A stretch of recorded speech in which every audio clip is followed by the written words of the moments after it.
us. Tonight, millions of dollars to tackle child exploitation.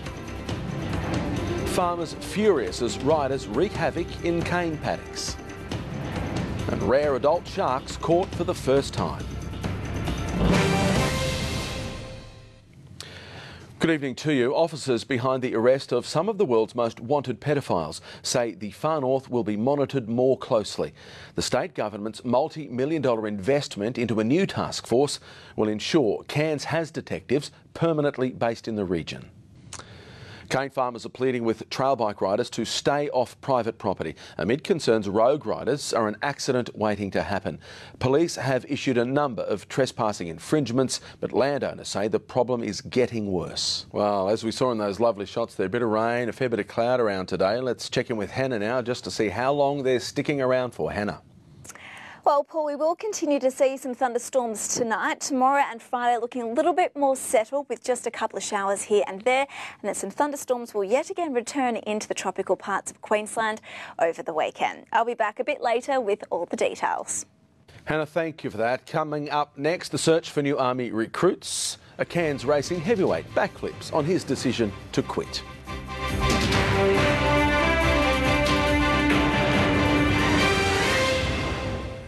Is next on Jam. Welcome back to Win Local News. A Cairns family facing deportation to Sri Lanka is appealing for community assistance to keep a 7-year-old boy in Australia. Nalanthi Senaratne says she has until the 21st of November for the Immigration Minister to change his mind. Nalanthi and her son face deportation after overstaying, that is a tourist visa, and living in Cairns illegally. A petition to keep the Mother of Good Council student in the Far North can be found at the Petition for Change website. The Army Reserve is fast-tracking its infantry training in a bid to attract more recruits. Training that normally takes 2 years to complete has been dramatically condensed into a 4-month program. Well, a month after quitting as president of the Cairns Jockey Club, John Piccone is back in the role. Piccone quit from the job along with 2 other racing officials in October after not receiving funding to repair Cannon Park. However, the club's committee swayed the president to take the role back on. Piccone says he's still committed to fixing the troubled track and believes relevant bodies are receptive to their concerns following a recent visit by Racing Minister Bill Byrne. All we're asking is that they don't forget us and they consider us as well, because there's so many people's livelihoods involved and it's about keeping the industry strong. A new CEO to replace Graham Thornton is expected by the end of the year. All right, sports time now with David, and competition for spots for the Cowboys has already begun. The season hasn't started, pre-season hasn't started. It's going to be tough. Yeah, it will. Good evening to you, Paul. There's so much going on. Even standout hooker Jake Granville thinks he isn't safe. Plus, Menunda on track to return from AFL Cairns exile, and the Taipans Tools told to fix their defence. Good evening, welcome back. The Taipans big men say they must improve after being dominated by rival centres in several losses this season. While Cairns is focused on claiming the prize scalp of Melbourne, it was today announced a fan will have the chance to win $250,000 at a game next month. Flash trainers. Cowboys hooker Jake Granville believes he's far from assured first crack at the position as the Cowboys prepare to launch their premiership defence. He, like several others vying for an NRL spot, will start pre-season fresh and competition will be strong. Rugby Sevens is on the rise and North Queensland has been identified as a prime recruitment area. At the recent Rugby Sevens Carnival, Queensland scouts cast an eye across what the region has to offer and were pleasantly surprised. Fantastic sport. There you go. That is the night in sport, Paul. Good on you, Dave. Thank you for that. Right after this short break, Hannah's in with some weather details. Plus, we get to meet a pet who could be for you.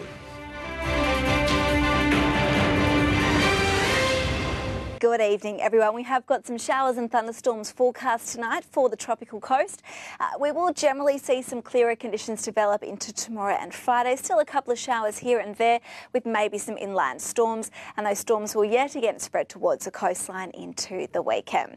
I'll have more details in just a moment. Thank you, though, to Patrick McBride for tonight's weather photo. It was taken yesterday around Cairns of some very dark-looking clouds. It looks reasonably settled, though, and you can see those dark clouds just sitting offshore. Now, if you have some weather pics you would like to see up on TV, you can send me an email or contact me on Facebook and Twitter. So let's check out those temperatures and rainfall as well to 9 o'clock this morning. If you were around Green Island, 28 was your top today, 31 for Mareeba. Tolga today, 30 degrees, 20 last night, 8 millimetres of rain at 9 o'clock this morning. And just near Tolga, 17 millimetres. 2 fell around Cairns today, 1 for Innisfail, 2 for Cardwell and 28 millimetres for Atherton. Your top today was 27. So you can see on the satellite imagery, we've got that cloud band extending across the western parts of Queensland up into the tropics as well. Due to that surface trough, you can see around western parts of Queensland. For the southeast and central parts of the state, generally fine and dry tonight, but we have got some showers and storms forecast later this week. So basically what we will see is this surface trough here start to push inland over the next couple of days. It is going to strengthen a little bit as well. So as it does that, it is going to bring in some more widespread showers and storms. We've got some upper level systems moving in across the state as well that will help to increase that instability. So showers and storms around the tropical interior for the next couple of days, and like I mentioned, they are going to push further east as we move into the weekend, with those showers and storms possibly extending to coastal regions as well. And you can see those storms down through central parts and the southeast too. So tomorrow we have got the chance of some showers, maybe even some thunderstorm activity. Most of that, the showers will be along the coastline and the thunderstorms inland. East to southeasterly winds should reach around 25 kilometres an hour. Tomorrow we've got high fire danger, 31 for Cooktown and Mareeba. Tomorrow partly cloudy for Cairns with a top of 30 degrees.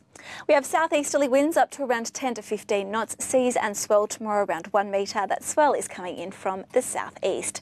High tide for Cairns is at 9:14, 9:05 for Port Douglas, 3:11 is low tide and 3:14 for Cairns. We have the sun rising tomorrow at 5:35, setting at 6:27. So partly cloudy for the next couple of days in Cairns. We can expect to see some thunderstorms inland though. Some of those storms may reach the coastline over the weekend, possibly affecting Cairns on Sunday with 31. And then it is looking a little bit unsettled early next week with some showers forecast for Monday, Tuesday and Wednesday. So I hope you all have a fantastic night, everyone. I'll see you again tomorrow with more details on the forecast, but now it's over to Rescue Pet. I'm at the RSPCA with Josh and our new friend Knuckles. Josh, what can you tell me about Knuckles? Knuckles is a 3.5-year-old Kelpie mixed breed. He's been here for about 6 months and he's looking for his forever home. Knuckles is a friendly dog. He gets along with other animals and he behaves really well around kids. I reckon he'd suit a family with younger kids that'd be able to keep up with him, as he's a highly energetic dog. He is well trained. He knows the basic commands like sit and he can check. He's fully desexed and he's got all of his vaccinations. I believe Knuckles was surrendered about 6.5 months ago. Thanks, Josh. Well, if you think you have a home for Knuckles or any of the animals here at the RSPCA, give the number on your screen a call or visit the website.